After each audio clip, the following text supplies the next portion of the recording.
Those were some great, really good and focused presentations. I think the moderator's jobs in this session is questionable at this point, but we will work it. I used to play baseball. I like to look back at batting averages of foresight. And so in the US, the big foresight document comes from the CIA. It's the open source global trends documents. In 2012, the Atlantic Council held an event where we supported the release of, at the time, Global Trends 2030. There was a very esteemed Singaporean official on the panel named Peter Ho. And when you look back at that document, which is still worth looking back at, it was very rich, by Matt Burrows, who now does foresight for the Atlantic Council. It was a little bit of a pristine projection. There was tech-enabled individual empowerment. 5/8 of the world's population was going to be lifted out of poverty into the middle class for the first time in human history. Certainly a dramatic shift of power back to Asia, as we heard yesterday morning, which is happening or has happened. But it was a little bit of a pristine and somewhat antiseptic projection. I think Matt realized that, Matt Burrows, and wrote his first out-of-government forecasting document for the Atlantic Council, which is worth looking at. It's called Global Risks 2035, and it's a very dark vision. It raises the possibility of geopolitical conflict. But the reason I mention that is I think it's really important when you're talking about an issue like this, which can be a bit dark, but that we include keywords, hopefully behind us at some point, like ethnic, tribal, nationalistic, identity, religion cloaked. Those kinds of keywords, I think, are really important, because when we think about the future, the natural tendency of most of us is we love tech, it's so cool, look at those robots. But I think we sometimes ignore the very, very sort of messy, human, emotional issues that have caused and will continue to cause violence, as we heard in the really excellent presentations. If you just look at the New York Times this morning that we have in the hotel, quote unquote, Indonesian domestic workers in Hong Kong and elsewhere in East Asia are radicalizing. I mean, I think every day we see what I call the dystopian drip of continuing bad news.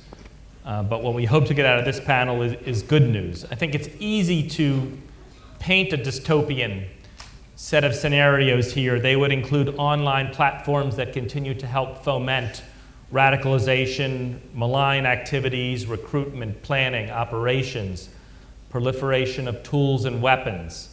I think you could continue to see, in a dystopian scenario, unpredictable and frequent terrorist attacks. Will continue to be small scale and conventional, but also cyber, as we heard. More and more hospital attacks are already happening over the last 6 months. You can't rule out things like air traffic control, other Internet of Things.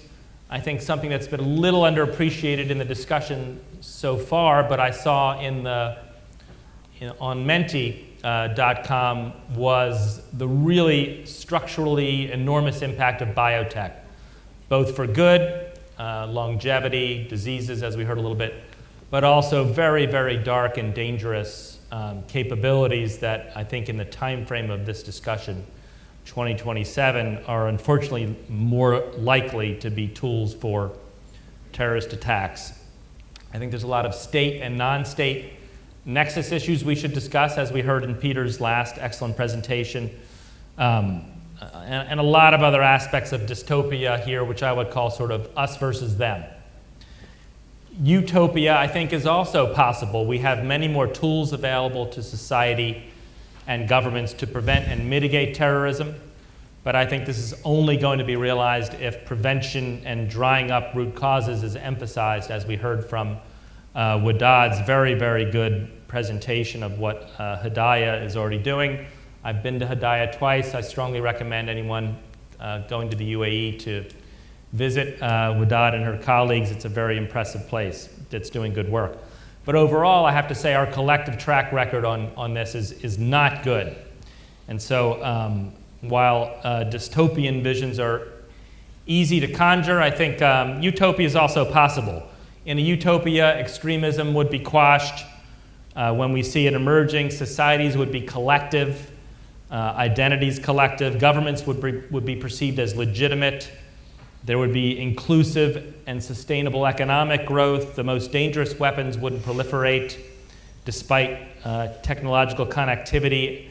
And states and communities, as Lynn Wells said yesterday, would work together, sharing intelligence, sharing best practices, stopping plots. I think overall utopia scenario here is not us versus them, but really we. It's a collective we. I think that with that introduction, I wanted to turn to Dave Snowden for his initial thoughts. Okay, I think being as we're in the last session, I wanted to connect us back to what Peter Ho said when he opened the session. Right? And coming back to something which came from Shashi, I think, which was really important. You basically said we're no closer to understanding how people are radicalized, yeah, in terms of the way we work. But if we go back to where Peter started this, he pointed out we're not dealing with linear causal systems, we're dealing with complex systems. Right? In a complex system, there is never a cause. So if you seek a cause, you're automatically going to fail. There are dispositional states. So I'm going to summarize this very quickly. There are 4 basic questions you ask. First of all, what are the modulators which are creating a dispositional state from which something adverse can happen? So you're not seeking a direct linear causality, you're saying there are modulator effects here which in various combinations can create a dispositional state, which means terrorism is more likely, and that's a different question than causes of radicalization.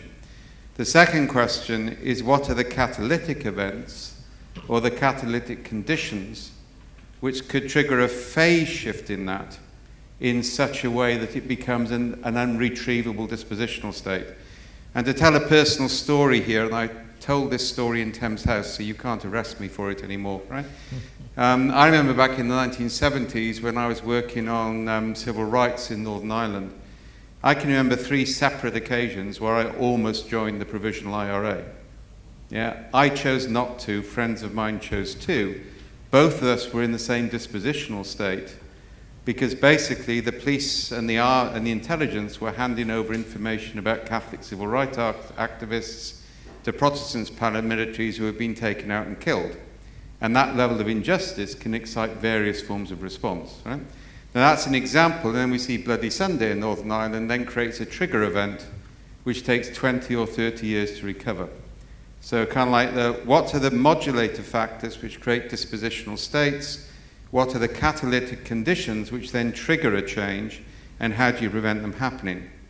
If they have happened, and this comes on to a whole body of stuff from constructor theory and physics, which is very relevant to terrorism, everything in their nature follows the lowest energy gradient.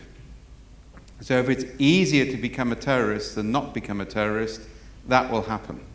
Generally, things slide into energy, into attractor wells. They don't happen through deliberate choice. It's a coincidence, it's a linkage, or a connectivity. Yeah? So one of the big issues is if you have got a negative, how do you prevent contamination? How do you contain?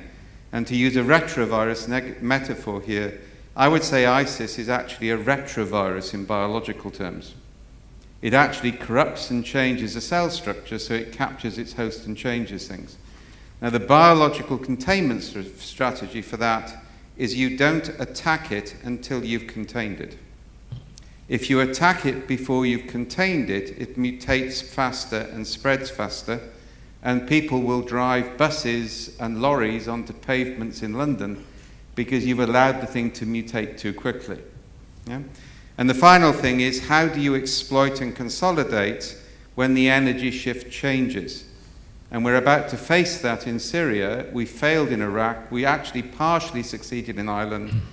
It's how do you actually create the new attractor wells which will prevent things sliding back? So I'd like to throw that at the panelists, and then 4 specific questions, one of which comes from Nick and 3 from me. So I'll leave it to you to guess which is one. Yeah? One is directly to Peter. You talked about territory, people, and ideology. Well, one of the questions is when those are not physical, but they're digital. Yeah, what constitutes digital territory? What constitutes digital ideology? Because it's different from physical ideology and containment. Yeah. Wedad, sorry, I have to learn how to pronounce your name, so I apologise for that. We've had 70 to 80 years in corporate life of trying to create a narrative, and generally it's failed. In fact, most attempts to create a narrative produce anti-narrative or anti-story or cynical responses. Yeah? So for me, one thing I'm interested in is, have you thought about that? But also, at what point in the attractor well, how early on in the cycle of radicalization are you doing the multimedia intervention?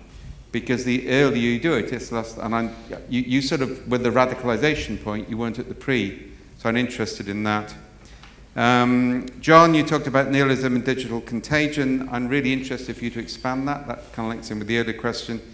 And to Shashi, you talked about mental models. All right? I don't like the phrase, but I'll go with it. All right, this is a dominant one. One of the issues we're looking at the moment is how do you create empathetic understanding between anti-terrorist officers and terrorists? Yeah, and between policymakers, because what I've found working, for example, in Washington, is field agents often have empathy for terrorists and they understand it, but their problem is how do they persuade policymakers? So I think one of the issues is how do we create synergy or empathy between policymakers, those in the field trying to do something, and those in the field who are terrorists who are also trying to do something because they work on a different motivation. So a generic question and 4 specific ones. Should I start? So I'm going to say something controversial perhaps in the context of this conference, which is that I personally do not actually believe that the virtual caliphate will be as important as many people say it is. Me and my colleagues, we've watched the entire story. I mean, really for 10 years, the rise of jihadist groups on the internet, and it is very important because they are branding themselves, they're getting their message out.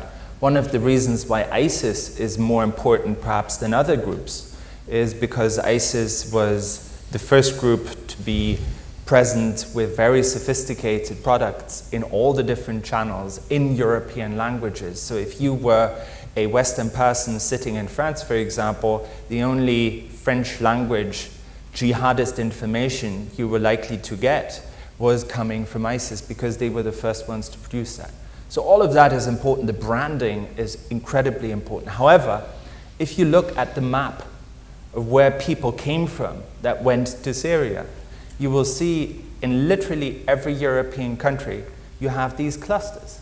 In Norway, for example, half of the foreign fighters that have joined ISIS coming from Norway not only came from the same town, they came from the same street. You have these clusters in Germany, in Wolfsburg, Solingen, Bonn, Mönchengladbach, in Britain, in Cardiff, Brighton, Portsmouth, in Belgium, same story. If it was all about the internet, that wouldn't make any sense because the internet is everywhere. The reason is that these clusters exist because these guys knew each other. They've known each other for a very long time. They went to high school together. They played football with each other. They had very strong social bonds of trust and commitment and loyalty that enabled them, number one, to have the contact in the first place that allowed them to go to Syria, and secondly, to have the confidence that they were able to do it. And it is these face-to-face relationships that, despite everything that we see on the internet, are still very, very important. Here's a second factor that I think is important. The second factor that is important is that whilst in 2014 and 15, when me and my colleagues did most of the sort of very fruitful research of looking at what ISIS is online, 2014-15, all of these guys were on mainstream platforms. They were on Facebook, they were on Instagram, they were on blogging platforms, they were certainly on Twitter. That was the peak of ISIS as a mainstream online entity. Since then, that has changed. There's a reason they are all in Telegram. The reason is that in 2014, if you were a fighter sitting somewhere in Raqqa, you were able to open a Facebook account. It was there for 6 months until it was taken down. Today, try it out yourself. Try to pretend to be maybe not, but try to open a Facebook account. I can guarantee you, and this is making research for me and my colleagues harder, I have to admit, but try to do that today. I can guarantee you it will be down within 24 hours. Now they are on Telegram, which is a much smaller platform from which to generate recruits and attention. It's also a platform that is more difficult to access for law enforcement intelligence. So it all has positives and negatives. So I think in those small and dark corners of the internet, the virtual caliphate will continue to exist. But as a mass medium, I think it had reached its peak by 2015, and that moment is already to some extent over. Which again doesn't mean I don't think the internet is important. It will continue to be important. It was important in the case of ISIS, but we have sometimes the tendency to overrate it a little bit. And if you look at the pattern of why people go, you will see that face-to-face relationships are still very important as the internet. Wedad, what are your thoughts on that? I see you nodding vigorously, but also the second question you might address is the one that Dave raised about narratives, which is your business. I think is this on? Oh, okay. Yeah, I'm nodding my head to what Peter's saying because I think that's definitely, I'm on the same page 100%. I think online, young people don't just get radicalized online. They don't just read something or they see a narrative and they go and join ISIS. It's not that easy. There's a lot of things that come into play, and I think what Peter is saying is specifically on the offline relationships that are developed. We've seen that a lot also in some of the programs that we've done and some of the conversations we've had with these individuals. It is offline conversations, but there are also online campaigns that do help promote it, I guess. So they kind of work together, but I definitely do agree with him 100% on the fact that these really, a lot of the times, are relationships that they've developed and built with in their communities with some of their friends. On the question that you asked me, it was, if I'm understanding correctly, how early in the cycle of radicalization do we attempt to do these counter messages or positive alternative messages? Yes, and how do you avoid an excessive story of goodness creating the sort of negative counter story? Because that's the corporate experience. So for us, specifically what we focus on is those individuals that are at risk or prone to be radicalized. And the reason for that is it's a lot easier to be able to develop a narrative in that early stage, whereas if someone is already radicalized or down that path, it's a lot more difficult to come up with a narrative. It's a lot more challenging. It's not to say that we don't focus on that, but our efforts are really on the beginning of that radicalization cycle. So it's in those early stages. Can you repeat the second question? Okay, it's called an anti-story. Yeah. So if somebody stands up, if you stand up in your kids and say, look, you all have to be good, you can guarantee they'll be bad. Yeah. So what you get is a cynical, oh, that's the government, oh, that's them, they're trying to do it, all right? The danger is you create the opposite of what you want. And what sort of strategies do you have to prevent that or contain it when it happens? So what we do is that we don't have the messaging be that clear, right? When you watch an ad on TV that makes you want to buy something, it doesn't tell you buy this product. The message is very integrated, and it's done in a specific marketing communications way. So the way that we approach narratives that we're developing are positive alternative narratives that we do, because we do both. I think it's important to emphasize that first, that there's positive alternative narratives and there's counter narratives, and I think there's a role for both. Positive alternatives are providing those alternatives for young people, but then countering the narratives of extremist groups like Daesh is also important as well, and they need to work together. But in order to avoid this cycle, I think it's really important that you focus a lot of the efforts on coming up with a story, coming up with an idea, and then developing from that something positive, so something different. So, I mean, I'm gonna be very random when I say this, but how does, I don't know, culinary diplomacy play a role in this, right? Like, what does cooking have to do with this? What does fashion have to do with this? Because again, we're dealing with young people. Young people have a lot of interests. They like football. They maybe have certain clubs that they're interested in. So why not use those things that they're interested in as a tool to bring them back in, rather than focus so much of our energy on telling them what they shouldn't do. So I think it's being a bit more creative in our approaches, and how that should be done is I think there needs to be more of, this is what we do, is we bring in those experts that actually understand maybe how to develop these very effective narratives and craft them in a way that they look as attractive as, an advertisement that you would see on TV. I hope I answered that. That's cool.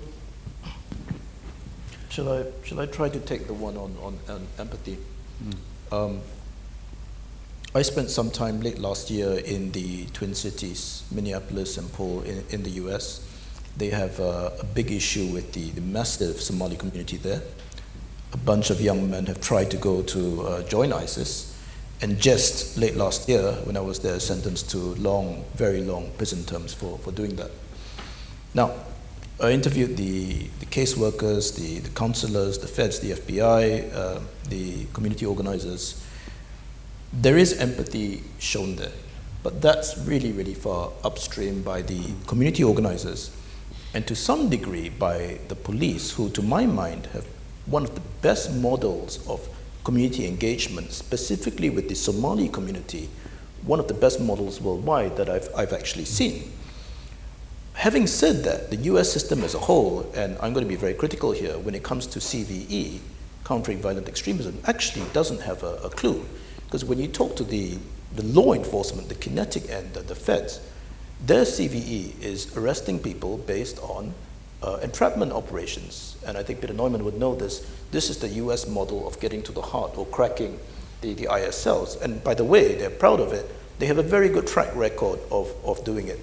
But in terms of the upstream, empathetic stuff and all that, no, I don't think they do that. Is there a place for that? Yes, I think there is a place for that.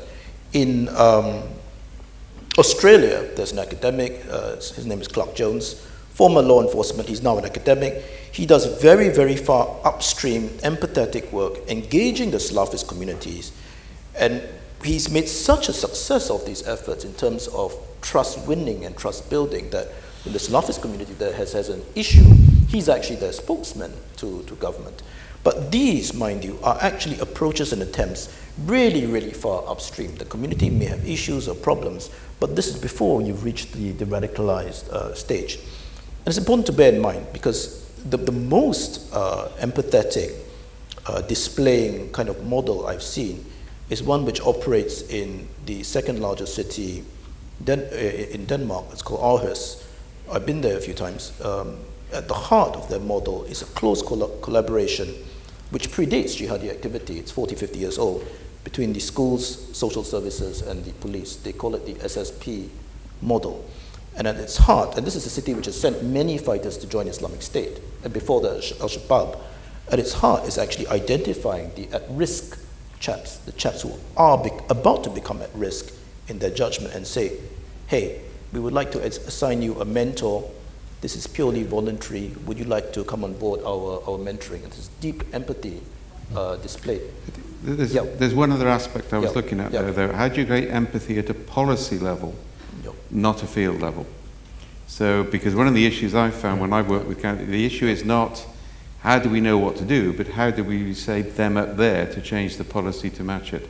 So my question is more about how do you create empathy at a policy determinant level, not at a field level? I'm going to be quite brutal or harsh and say at a certain point, if these are actual radical individuals you're dealing with, or foreign fighters, the law at some stage has to take its course. I'm not sure if I'm answering your question yet. No, I don't think so you have. But I shouldn't. Let me ask it one more time and I'll shut up, all right?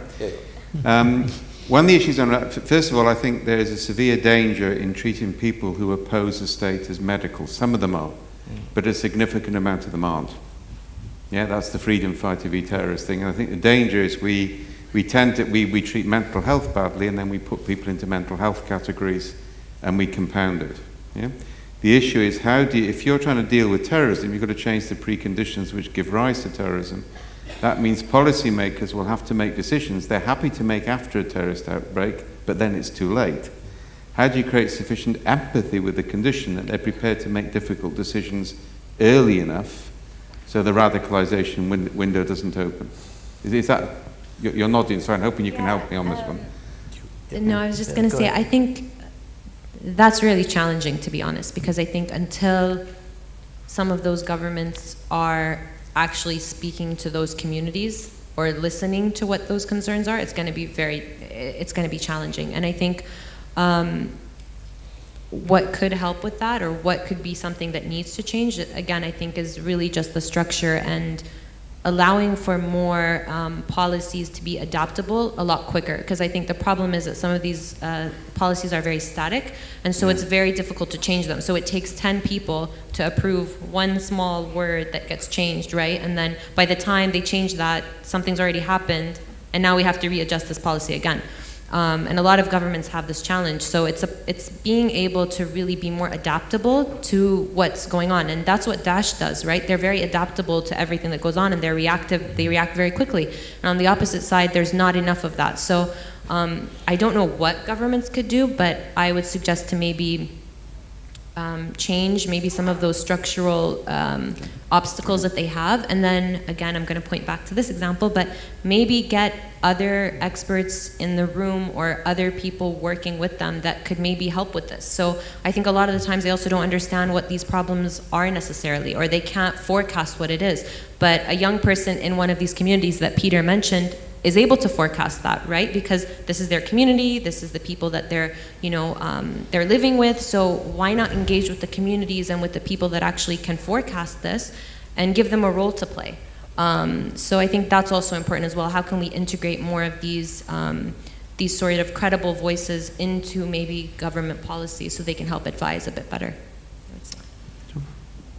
I'm thinking something entirely different at this point. Is that, I don't see traditional Islamic terrorism as anything involved in terms of being a black swan anymore.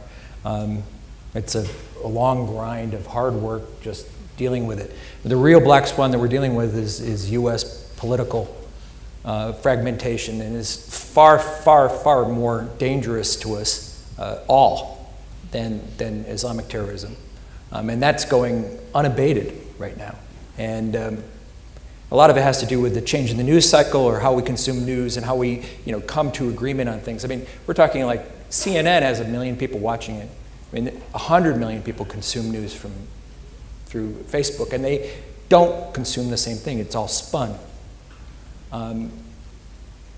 That is spinning out of control. There's nothing on the horizon to fix that. And if people think that Trump is out of the game right now at 40%, they're wrong. I mean, the way the polls work in the US is that, and this threw off the election, because people were looking at those national polls, is that if you take out California and New York, the two places that gained the most out of globalization, Silicon Valley and Wall Street,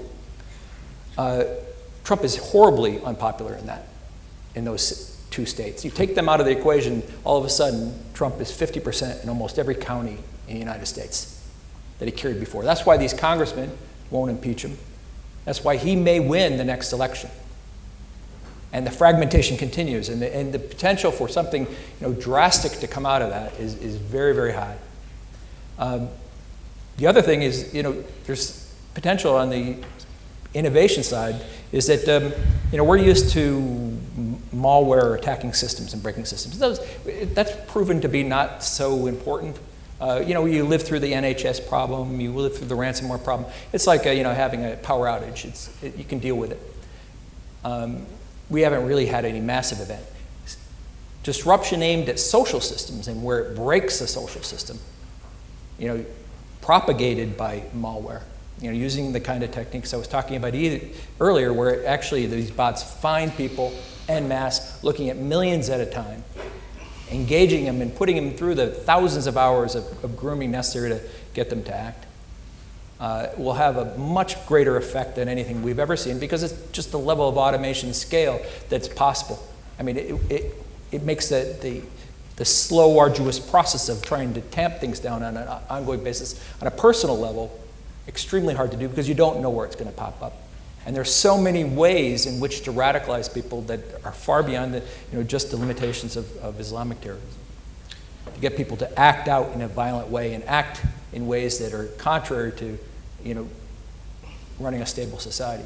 So those are my worries, is that, those are the things that are running out of control, or in one, both could end up in, plenty of black swans that just keep us up at night forever.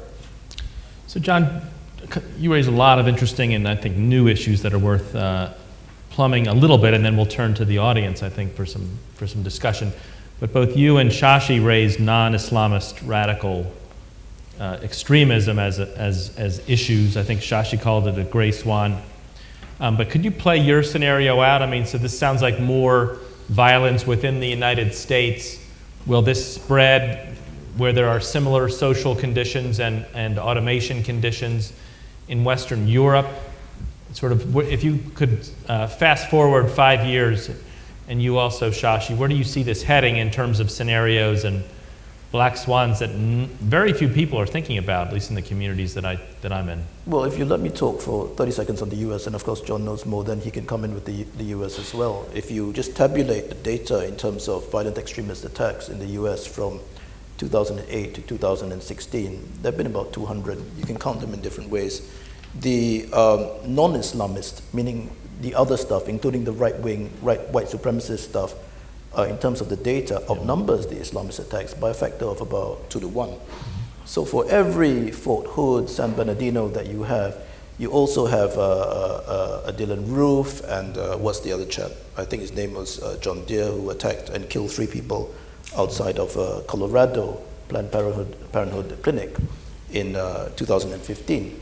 And then you've got the nutcases who are sort of self-proclaimed militia, who are armed to take it on their own to patrol the Arizona border, whatever. And you've got the beginnings of these kinds of attacks in the rest of North America, including Canada itself. You've got all kinds of people who are propelled by causes, and also propelled by, to some extent, by what John has just talked about, which is the news and the fake news cycle. I mean, you look at Pizzagate, you can laugh at that, but it nearly had fatal real-world consequences. I'm excluding for a moment here, of course, the notorious and deadly Bowling Green massacre. We'll leave that aside for a second. I'm not sure if John wants to pick up on that. Yeah. I'm not projecting that we're going to end up with right-wing militias running around.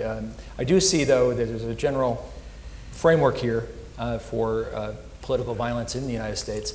I mean, I see it as more of an existential crisis that the U.S. is going through. We've lost faith in our institutions.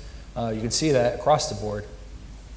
We don't like our parties, we don't like our court system, we don't like our government system, we don't like our schools, we don't like anything. And we don't think they represent us anymore. And that's both parties, for the most part. And that existential crisis is what happens when you go through an existential crisis, and this happened in Weimar and happened, that led to World War II, is that people reach out for 2 things. They either reach out to fill that void because they don't think anything has value, is that they go to utopianism, which is right-wing utopianism, which would be the jihadis, or left-wing utopianism, which is kind of the identity warriors, the equity warriors in the United States. They're Antifa, the anti-fascists, and they look for extreme equity remedy, where every identity is in a power fight with everybody else, and you only win when you're the most powerful, dictating to everybody else. Those are the utopian, and the other side is not the classic fascist, because it's not repeating, it's rhyming, and the new side is a very right-wing troll type approach where you just disrupt and you live, and there's only one left standing is the leader at the top, whether, and Putin uses a little bit like this, but everything is just constantly disrupted. There's no political consensus. There's no way to get anything done. And everybody's participating, left and right, and the traditional parties, and et cetera, et cetera. It just goes on and on and on, and things get violent and things get awful, and nothing can be done about it. Well, I mean, look at Europe in the past, from the 60s to roughly the 70s and 80s. The groups you had, non-Islamist groups, Baader-Meinhof, ETA, Red Army faction, these guys were deeply committed to a cause. And what's to say that these people are not coming back? And by the way, when these people ended, some of them ended their violent activities, either killed or incarcerated, almost none of them were de-radicalized. Many states nowadays believe in Islamist de-radicalization. But many of them just began to, well, get married, got older, began to assess a risk in a different way, and they walked away. And that's an important learning point in terms of how we attempt to treat the current crop of jihadists and extremists. I'd also add into, I think what John said, this is a really important subject, I think, is nostalgia. That's the third response. Because I think we did a project for Poindexter where we looked at the collapse of empires. Empires collapse when they lose confidence in themselves and then they degenerate. So you can see Brexit as a nostalgic response to the loss of empire. And the English were the empire before the Americans. The Americans are now losing their empire. And they're losing their confidence as well. And that produces that type of fragmentation. So I'd add nostalgic response, because that also gets exploited. We Americans are very confident, and now it's time for questions. Do we have any questions for the panelists on any aspects of this? Yes, in the back middle. Hi, what's the future of identity? Who are we and who determines who we are despite our best efforts? Question for those who didn't hear was, what's the future of identity and who determines whom we are despite our best efforts, I think. Well, Small question. I would love to see a drive towards an identity we could all aspire to. But what we're doing exactly the opposite. We're fragmenting. And it's also, that fragmentation has become commonplace in the American society. Everyone's identified by X, Y, Z, and there's constant fights over just about anything related to success in the marketplace, to a number of jobs that are given to different identities. It's gotten to the point where we don't share anything in common anymore, increasingly. Can we get back to common identity? The idea that the individual is valuable, is useful, is something worth preserving? I don't know. I don't see a solution. It's going to have to go through a lot more fragmentation and division before we get to a point where we're ready to come back together. And I don't see Europe providing it. I don't see Asia providing it. We'll see. Sorry, I don't have an answer. The future of identity, in my view, is identity politics, which you see in North America, Europe, played out and formatively on online communities. That's where you assume your identity, but sometimes with very, very real-world consequences in terms of your actions, activities, which will sometimes be violent, fueled more than anything else, I think, by social media. We have a minister here who's the Minister for Foreign Affairs, Vivian Balakrishnan. He's never been in charge of any security ministry, but he's in charge of our Smart Nation project. He understands the internet very, very well. And one of the things he said recently is actually quite telling. He said, the internet and social media has not turned out to be this great platform for the greater communion of mankind. In fact, it's worked in precisely the opposite way. There's pretty negative effects. And I think you know what the arguments are. You're in this echo chamber. You're so happy that everyone in the chamber happens to be agreeing with you, blah, blah, blah, blah, blah. It reinforces your identity. But the upshot, the corollary is that the guy on the left, the right echo chamber, you can brand them takfiris, deviants. You don't ever have to talk to them. They're ripe targets. You can bump them off. And unfortunately, I think that's going to be the case. Now, when it comes to terror, radicalization, and extremism, I think Peter Neumann would know and agree, there have been a handful of cases where, without human contact at all, no grooming, no backdoor human contact, individuals have been radicalized very, very quickly over a short space of time, wholly online. Wholly online. These are the minority of cases, but there have been some. The corollary to that is that I have never seen in my experience, maybe you have, someone who has been wholly de-radicalized online. For almost all the successful cases that I have seen in Europe and the West, you need some kind of human grooming out, some kind of mentoring out.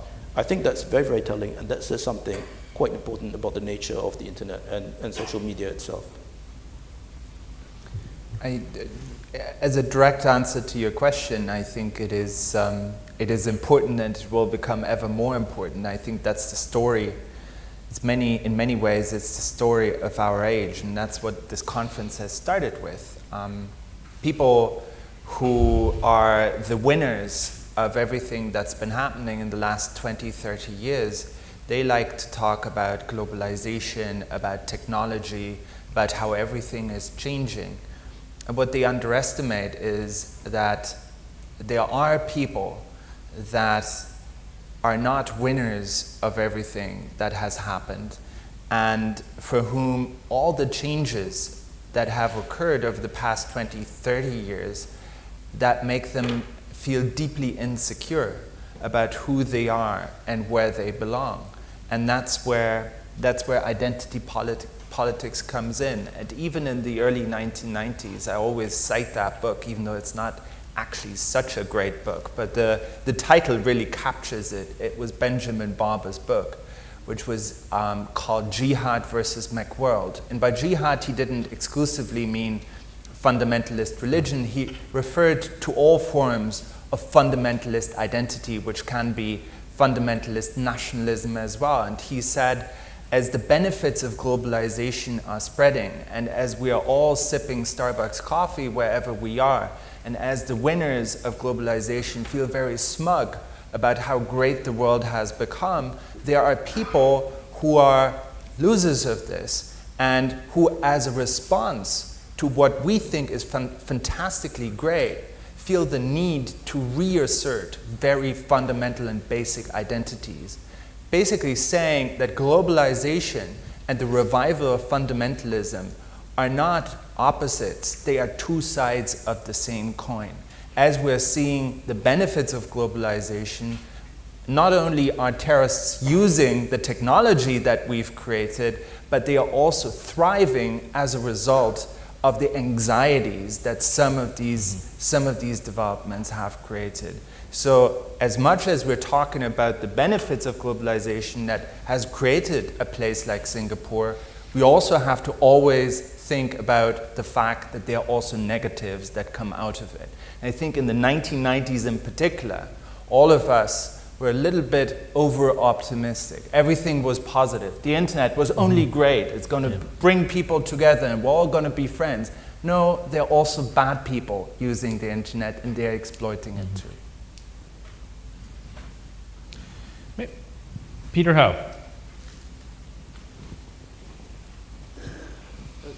Could I kind of pick up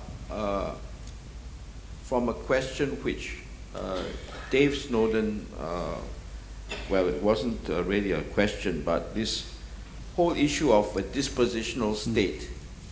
And if we look around the world and start to ask ourselves, are we seeing the emergence of a lot of areas where there is a dispositional state for this sort of problems which we are seeing right now in Syria and Iraq to emerge? In other words, we've just seen what happened in southern Philippines, Marawi being taken over by some pro-ISIS group. And are there other areas in the world where there are potential problems, and not necessarily just the obvious ones? You know, say let's take Europe. You know, there's I do see some potential problems with the migrants going into Europe, and the inability of the countries to find a way to integrate the migrants into the society. So the question is, are there other parts of the world where you might have these as potential problems?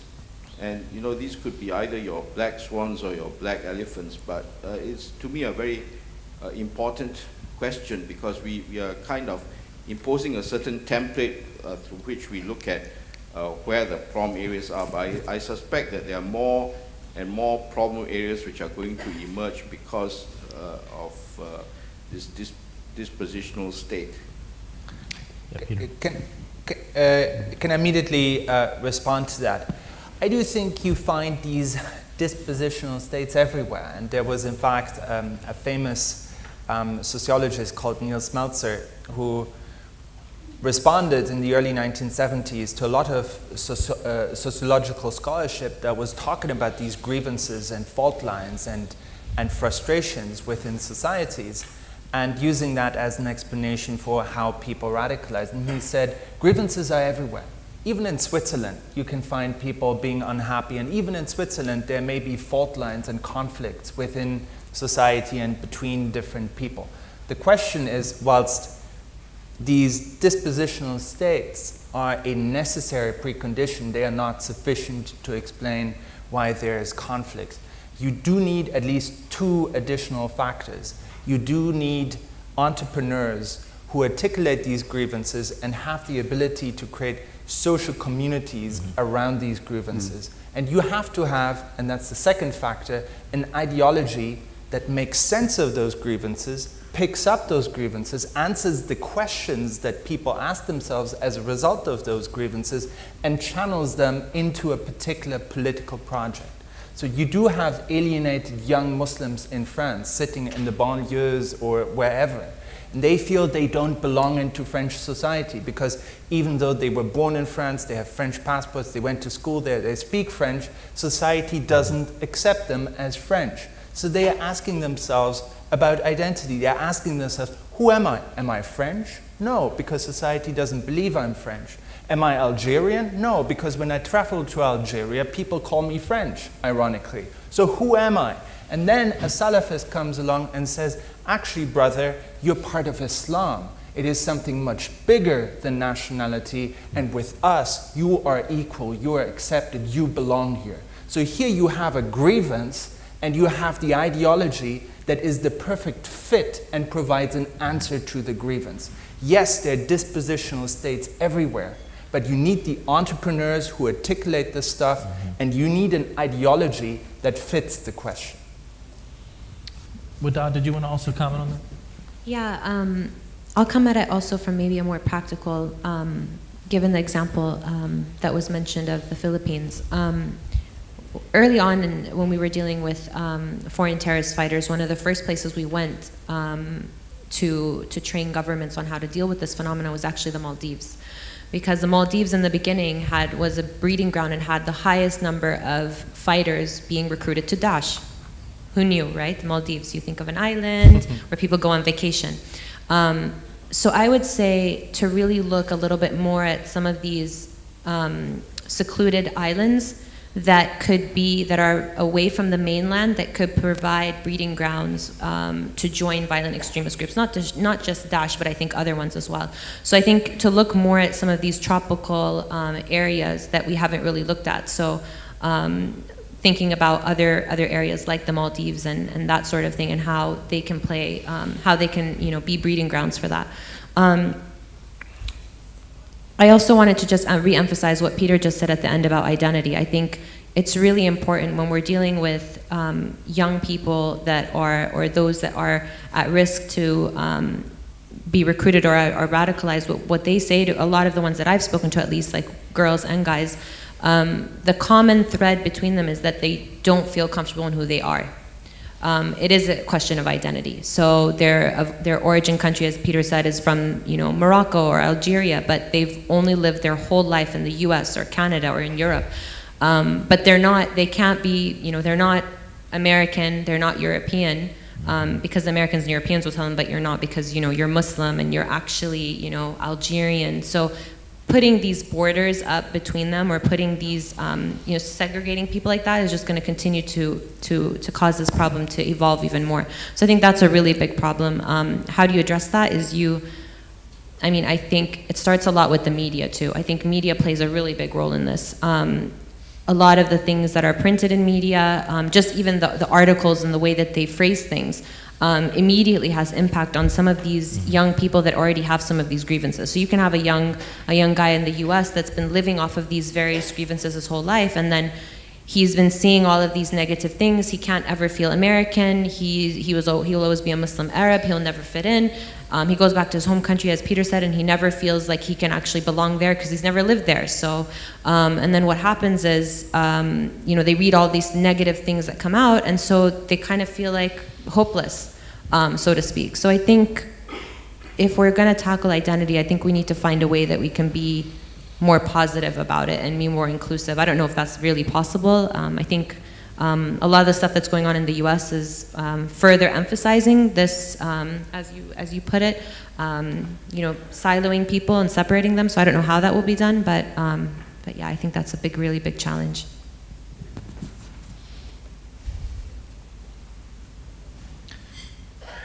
No other questions. I had a response to Peter, and then we'll go to you, sir. I mean, if there is this growing alienation of the refugee populations in Europe in particular, and they don't feel part of France, but they might feel part of a transnational group of Islam, is there a reaction to that? Is it only a nationalist, sort of nativist, populist reaction? How might that play out further? And then the question I have is, does that go transnational in any way? This is happening in more than one European country. Do we have sort of a broader movement that's a reaction to...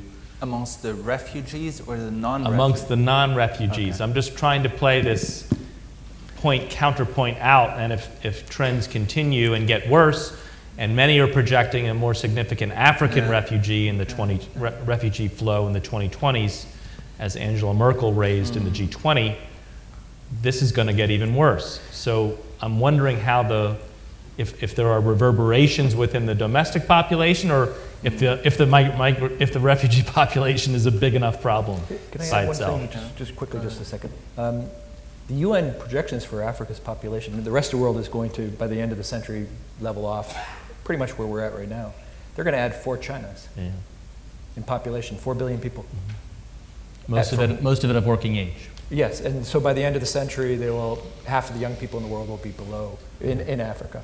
Yeah. So in terms of refugee potential, this is like the flow is probably 100 times what we're seeing. That's why I raised it. Yeah. So go ahead, I'm sorry. So yes, I agree, and over the next decade or two, this will be very significant, and I think that Europeans are sometimes a little bit smug when they talk about President Trump trying to build a wall between Mexico and the US, because that's kind of what Europe is trying to do as well, except it's a wall in the sea. Mm-hmm. It's not a physical wall, but basically the idea is to prevent these people from coming.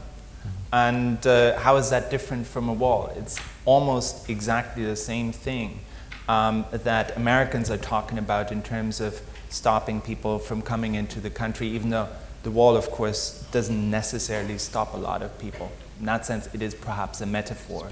In terms of the situation right now, I can tell you that my sense is that, with the exception perhaps of Italy, where a lot of these refugees are currently arriving from Africa, in most of the rest of continental Europe, for the time being, and I'm speaking about this year and perhaps next year, that sort of populist moment that we had in 2015 and 16 has already ebbed off. And that's for 2 reasons, I believe. It's number one, because the flow of refugees that came in 2015, where every day 10,000 people arrived in Germany, that has stopped. And that stopped because the Balkan route through which a lot of people came was closed off.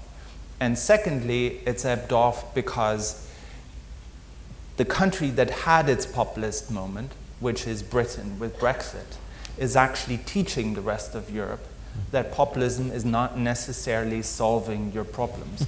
And that is whilst I agree with everything you say about Donald Trump and the support he enjoys, that is my slim hope that by the end of the 4-year term, people will see that 99% of the promises he made during the campaign, he wasn't able to keep.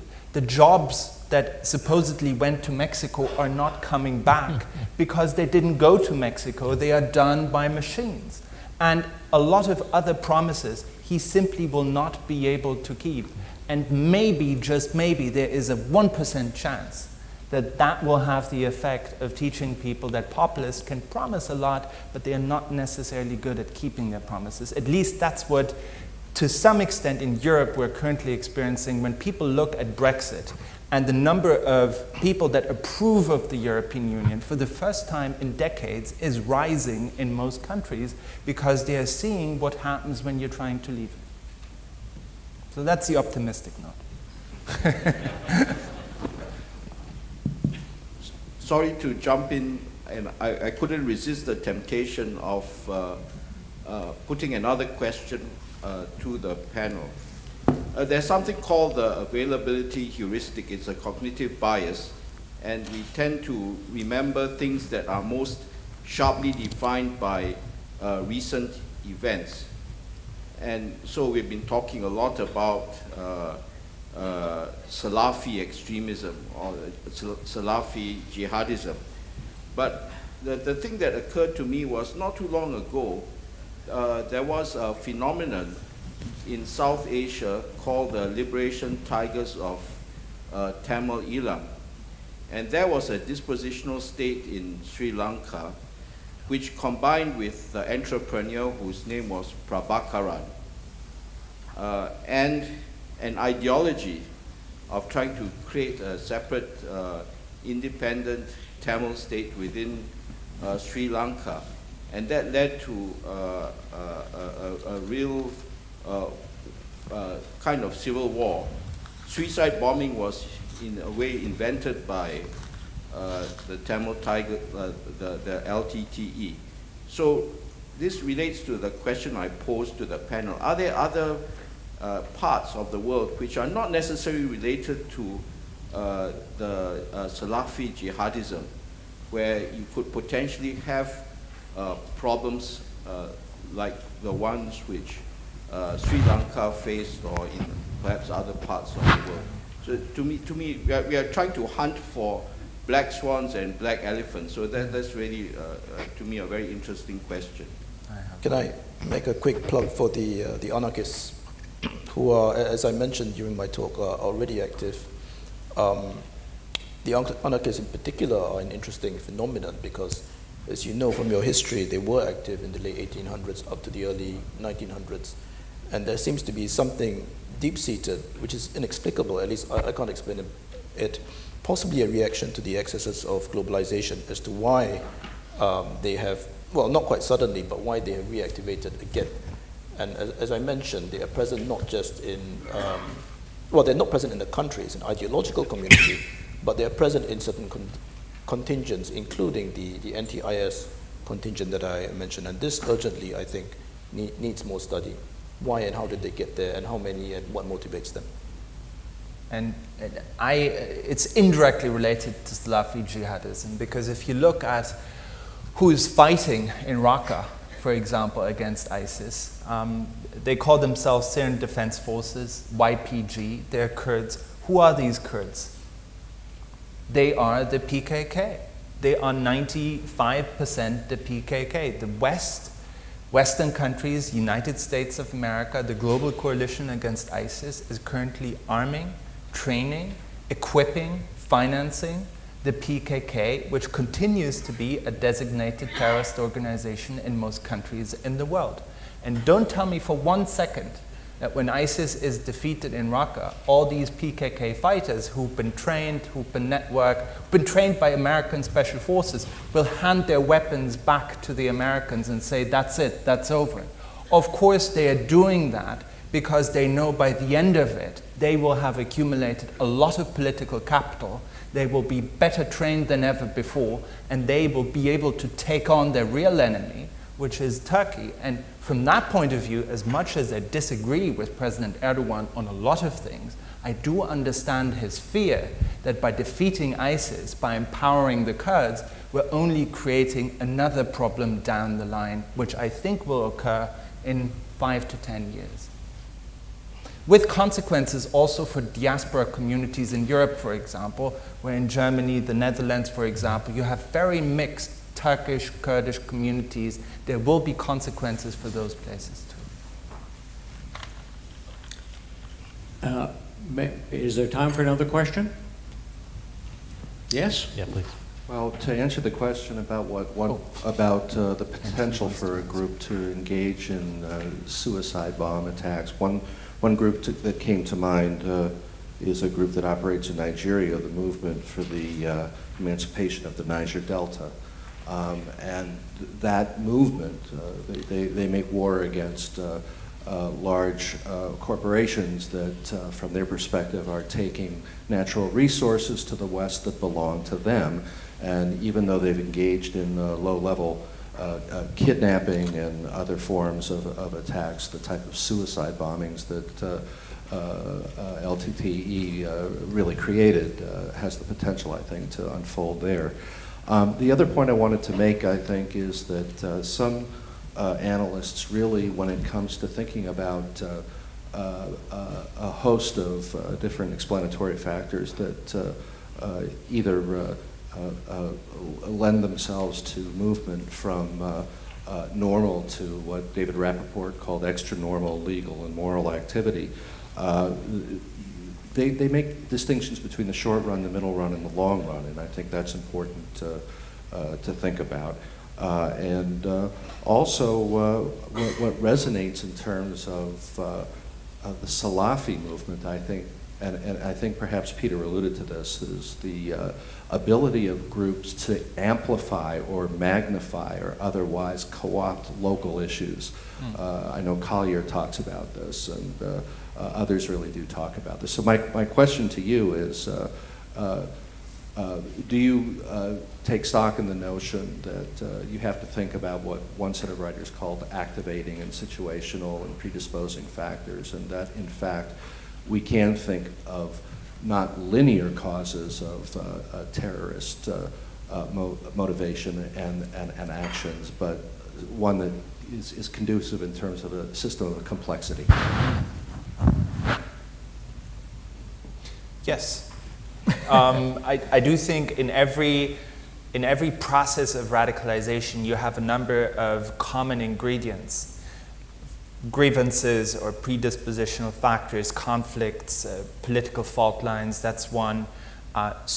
Entrepreneurs, people, charismatic leaders that activate them. A set of ideas or an ideology that grabs those grievances and channels them into a particular project.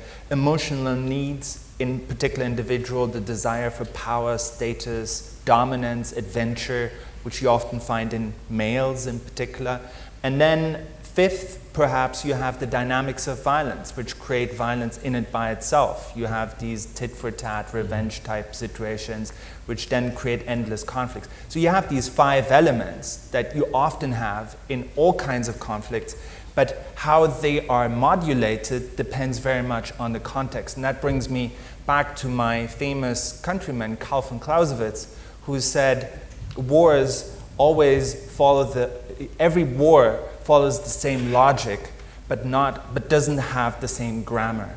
The grammar is different, but the logic is the same. You always have these ingredients, but how they play out and how they are framed and how they are articulated may differ from place to place. Just 30 seconds. I would agree everything that Peter said, but in every successful case of de-radicalization, or more accurately, disengagement that I've seen, I do not see these kinds of commonalities, or rather, I do not see a common set of commonalities congealing in an identical way where it applies to a whole group of individuals. What works for one, let's say contact with a respected Salafist preacher, may precisely have the worst or negative effect to the other person. The other person may respond more accurately to the interventions of the kin group or the counselor or the social worker. So there are no commonalities that I've seen for the de-radicalization process. I just thought I should throw that in to muddy the waters further. Right. Any other last words from the panelists? Because I think we're over time. Yeah, I don't want to get in trouble. I have to head to the bathroom too. So I think if there's any other questions, please raise them afterwards with the panelists, because we want to move on to our connecting the dots. I want to thank the panelists, but first ask Dave if you have any Nope. concluding Nope. thoughts. I really think Peter's question at the end is a very stimulating one. Where else might we be looking for how various forms of extremism might lead to terrorism? We saw some reporting within the last couple of days on Baluchistan and the threat to the Chinese Belt and Road Initiative there. I can't imagine the Uyghurs being thrilled with a wonderful pipeline, big lifeline into China. Not taking any shots at that, but I think that's a worthy area for much further exploration and study, and would just ask the audience to please join me in thanking our excellent panelists today.